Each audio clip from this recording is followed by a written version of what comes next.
Coming up on Saturday, the richest race ever run at Ellis Park, one of 11 stakes to be run this holiday weekend in Henderson, Kentucky. It is the Grade 1, $1 million Stephen Foster, Joe Kristufek and Scott Shapiro, and Scott 9 furlongs the distance. It came up solid.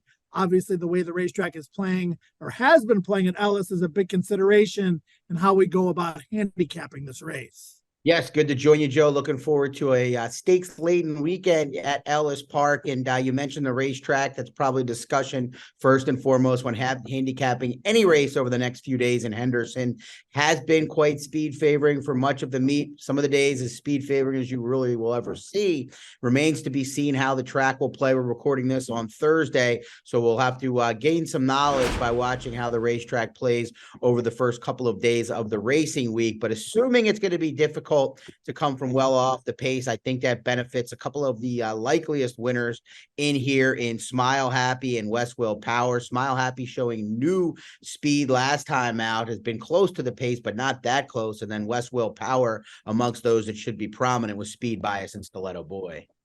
Yeah, for sure. And, there's a chance of rain in the forecast this weekend at Ellis. It gets a little bit of moisture in the track, could change things. So like any day-to-day racing, situation, you want to pay attention to how the track is playing. And at this race, obviously later in the card, you should have a pretty good idea. But West Will Power made the lead, Scott, and he was the favorite the last time these two horses hooked up in the Ali Sheba at Churchill. West Will Power ran his race. Smile Happy just ran better.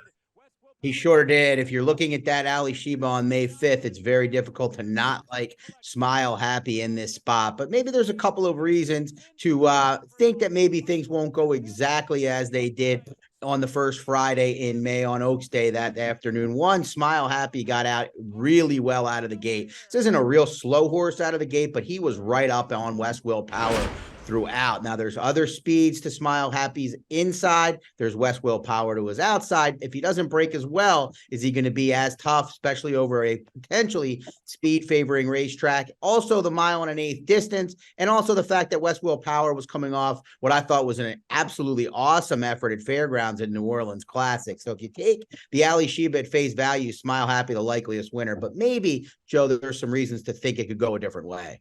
Interestingly enough, West Will Power was defeated by two of the other horses in this race as well. Proxy and the Clark by 3 parts of a length last November, and then the Razorback by Last Samurai at Oaklawn back in February. But like you said, he got really good in the New Orleans Classic.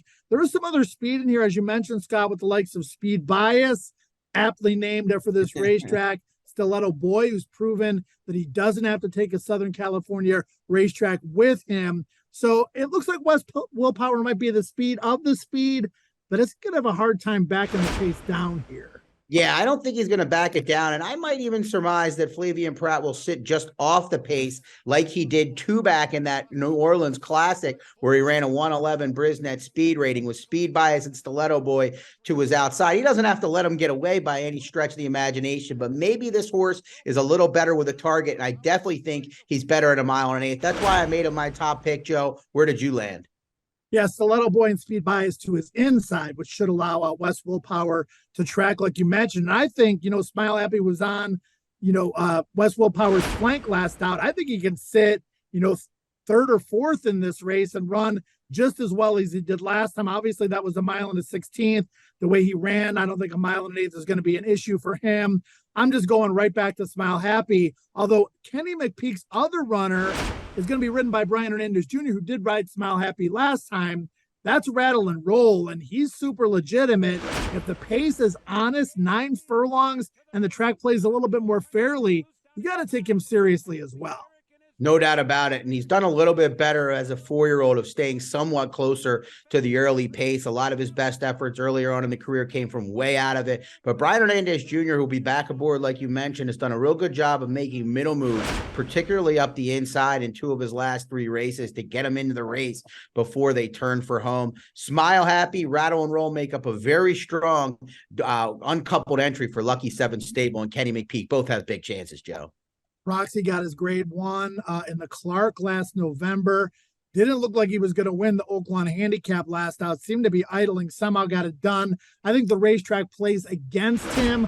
This is a horse, one of the horses that I think is going to get bet, that I'm against to a certain extent on Saturday. Yeah, it's somewhat of a shame this Son of Tapit is up against this potential speed bias racetrack. He's a horse that takes a while to get going and is going to come from off the pace. Joel Rosario will be aboard. Got a lot of respect for him. I think he's continuing to get better, but I'm with you. I think the racetrack, the way the Ellis Park configuration has been playing, hurts Proxy's chances. I'm on Kenny McPeak and the Foster on Saturday. Smile Happy over Rattle and Roll. Scott's on West Willpower, and there's lots of different ways you can bet the Stephen Foster and the 6 stakes coming up on Saturday at Ellis Park. One of those is just simply to play to win, Scott, and the money back offer in certain races gives you an opportunity to get a little bit of insurance. Sure does. We've been talking about this since the beginning of the spring. The tremendous money back offer at TwinSpires was available at Churchill, has been available at Ellis Park. 4 available races on Saturday, 3 more on Sunday. The 4 races eligible on Saturday, 8, 9, 10, and 11, all stakes races, including the 10th, which is the Stephen Foster, Joe. Tremendous weekend at Ellis Park. Richest race ever run there coming up on Saturday. The Grade 1 Stephen Foster. Best of luck and enjoy.